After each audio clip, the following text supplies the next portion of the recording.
depressed, frustrated, sad, confused. You want answer. Let's talk.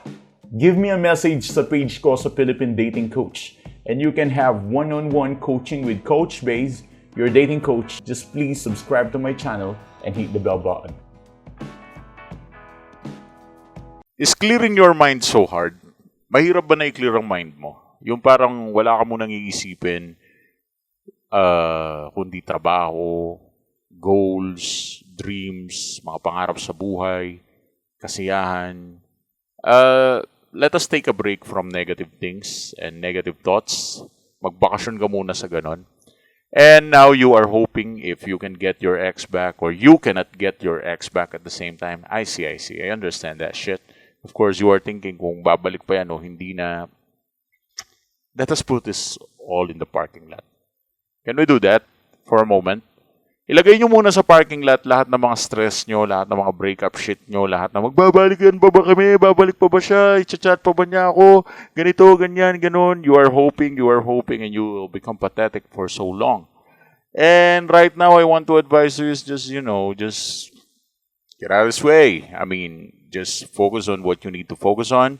Just give your best on what you can give. And just have some sort of break. Magpahinga ka sa pagod na pagod mong utak. Bakasyon muna. I mean, just clear your mind. All in all, just clear your mind. Just do no contact rule. Just do your thing.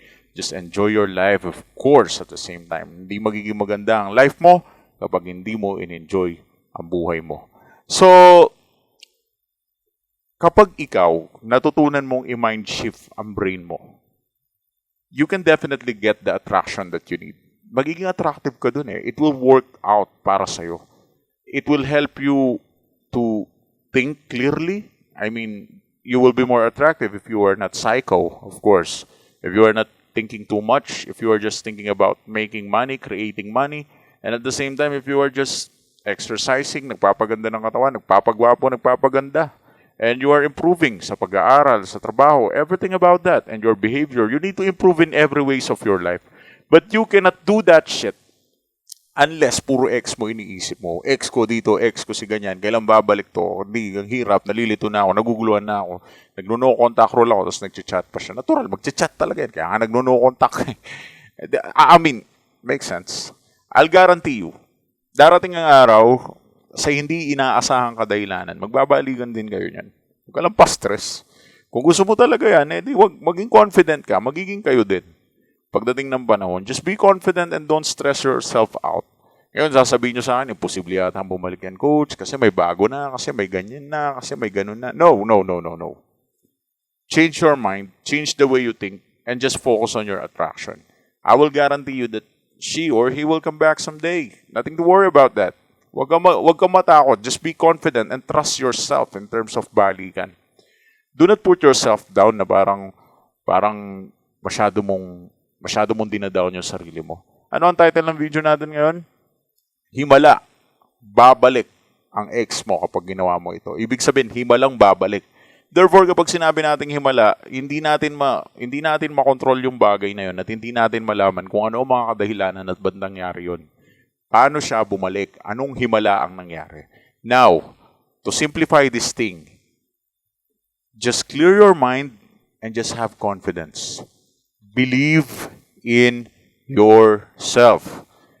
Just be confident, do your job, go. Libot, bakasyon, day offs, hustle, trabaho, pagod, tulog, pahinga, exercise, kain ng tama, kain ng mabuti, kain ng masasarap pag day off. And that's how you enjoy your life and just be confident. Just trust yourself. Just trust your attraction. You know who you are. Kilala mo kung sino ka. So alam mo sa sarili mo kung ano ang value mo. Someday, for a weird reason and, cannot explain reason, di natin alam kung paano ko i-explain to. Darating ang araw, magkikita din kayong dalawa, magbabalikan din kayong dalawa, magkakausap din kayong dalawa, and you will enjoy the company of each other. And that will happen kung magiging confident ka at magiging kalmado ka sa sitwasyon. Kasi as of now, gulong-gulo ang utak mo na parang katapusan na ng mundo. Parang hindi mo na kaya mabuhay. Parang katapusan na ng lahat na sobrang lungkot na nararamdaman mo dahil ganito, dahil ganyan, dahil ganon. Now, just clear your mind. Let us put all these shits in the parking lot. Wala munang hope. Wala munang hoping na magbalikan kayo. Wala munang ganun. Wala munang ganun. Magbakasyon ka muna and just enjoy your life. For unexplainable reason. Unexplainable, okay? Unexplainable. Isang himala. Darating din ng araw ay magkikita rin kayong dalawa. At magkakakilala kayo. At magkakausap kayo. At mararamdaman nyo ang bawat isa. Tibok ng puso ninyo, mafe-feel ninyo na kayo talaga para sa isa't isa. Kung kayo talaga, Kung hindi kayo, tanggapin mo na, mag-move on ka na. Pero darating din ng araw, magbabalikan din kayo niyan. And I guarantee that. So don't stress yourself out. Just relax. Embrace the situation. And that's all you need. Now, if you are asking if I need to use no contact rule o hindi, just give us a message sa page namin. I can guarantee you the answer. Thanks for watching.